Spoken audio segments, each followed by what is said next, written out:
আসসালামু আলাইকুম রহমতুল্লাহ। আপনি নিশ্চয়ই পেরেশানির মধ্যে রয়েছেন।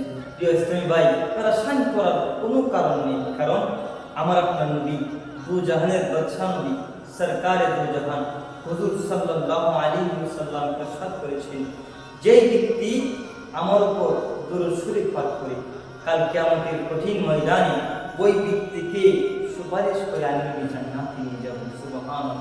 এই জন্য প্রিয় ইসলামী ভাই, আমি আপনি যারা আমাদের মাথার মধ্যে সারাদিন চিন্তা ভরপুর থাকি, দিলের মধ্যে সারাদিন পেরেশানির মধ্যে থাকি, আমি আপনি দিলের পেরেশানি মাথার চিন্তা ভুলে যাই, কারণ আমি আপনি দুরূদ শরীফ পাঠ করার কারণে কাল কিয়ামতের কঠিন ময়দানে নবীর শাফাআতের অধিকারী হতে পারব।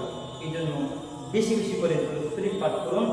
দিলের চিন্তা, দিলের জ্বালা এবং মাথার